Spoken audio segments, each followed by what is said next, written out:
All right, ladies and gentlemen, welcome back to the channel. We're back talking about the Minnesota Vikings because they've won 6 straight games, sitting at 7-1 with a road win against Washington today.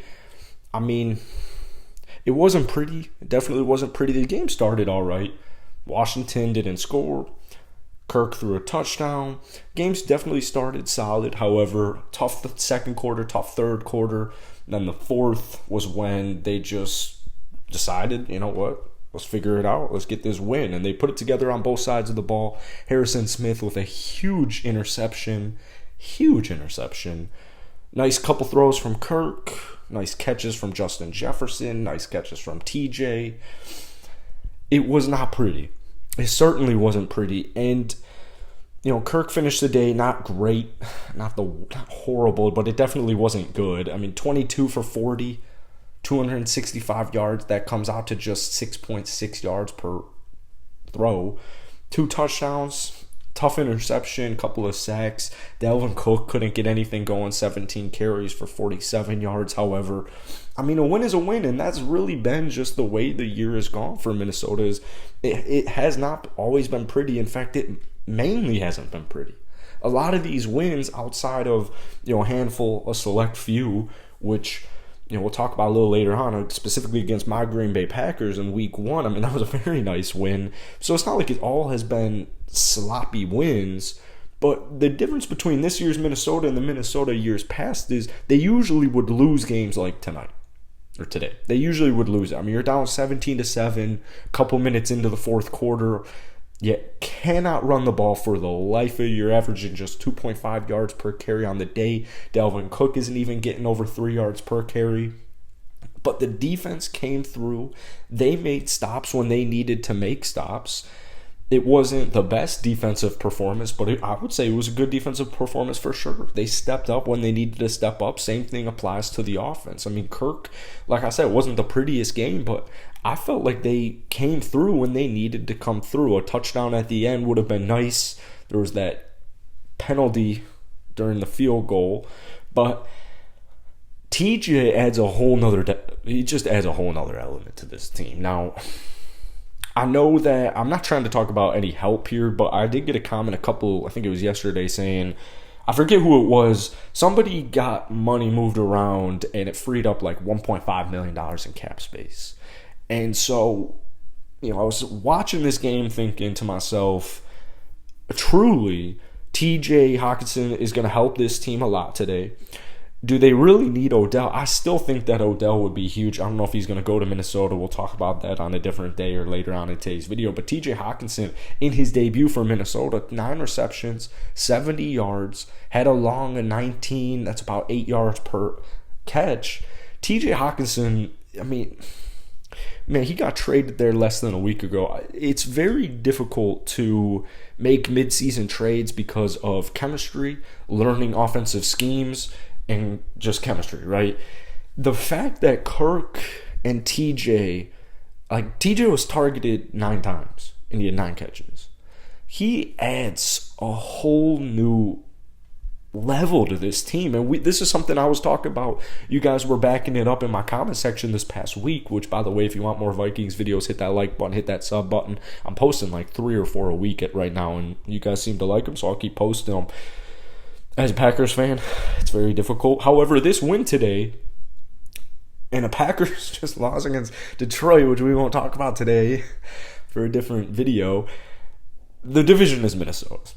All right, there's no ifs, ands, or buts about that. The division is Minnesota's, which is, it's tough. It's a tough pill to swallow for me, but I'm happy for you guys. It's tough, man.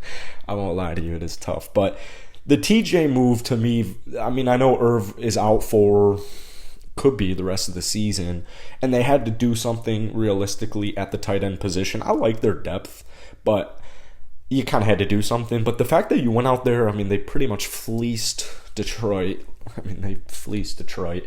I had some Lions fans in my chats on my videos where I was talking about reacting and recapping the TJ Hockenson trade, and there were some Vikings fans trying to tell me like this won't help them. I'm looking at these guys, I'm thinking, what?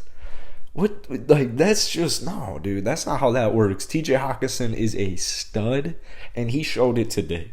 Their chemistry looked like they had been playing for the first 8 games of the season. It looks like they've had just a whole offseason and a whole half of a season in practice to build that rapport, to build that chemistry.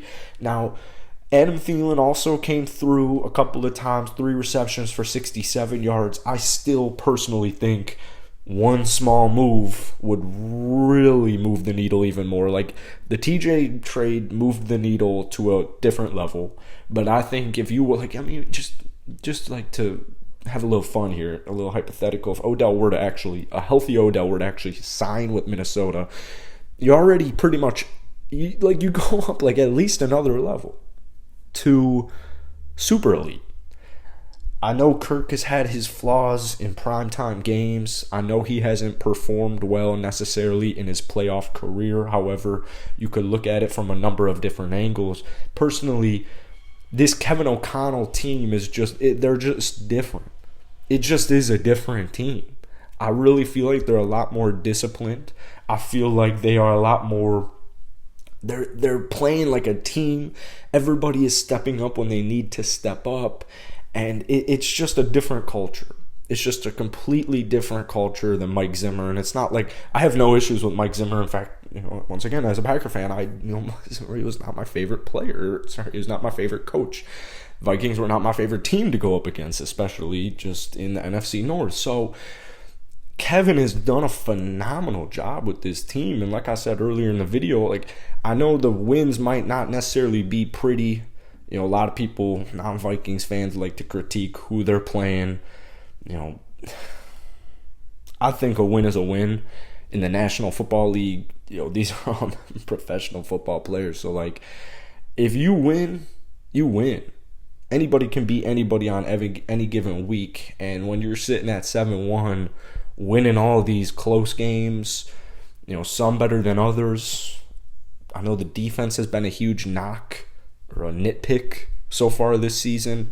I felt like they did more than hold their own. Taylor Heinicke is a fully capable professional quarterback. He's a phenomenal athlete, and they held him to just 149 yards. Now, they did have their way rushing the football, 137 yards on almost 5 yards per carry. So I know some Vikings fans were talking about at the trade deadline. And there's still some free agents out there that they could get, especially freeing up some cap space. The defensive tackle could be a point of emphasis. The defensive back unit could be a point of emphasis. That was something I was pretty eager or open to the Vikings making a move there. But, that TJ trade, I mean, it really made all the difference in the world. And like I said, I know Kirk might get some slack in today's game because it wasn't pretty. However, especially to TJ, even to Thielen at the end of the game, to Justin Jefferson several times. I mean, Double J is one of the best receivers in the NFL. I mean, he might be, I got to show love to Devontae. He's top 3 wide receiver in the league. You can't dispute that. I don't care. So let me know what you guys are thinking about the Minnesota Vikings. As always, hit that like button, hit that sub button. I'll see you guys later. Peace.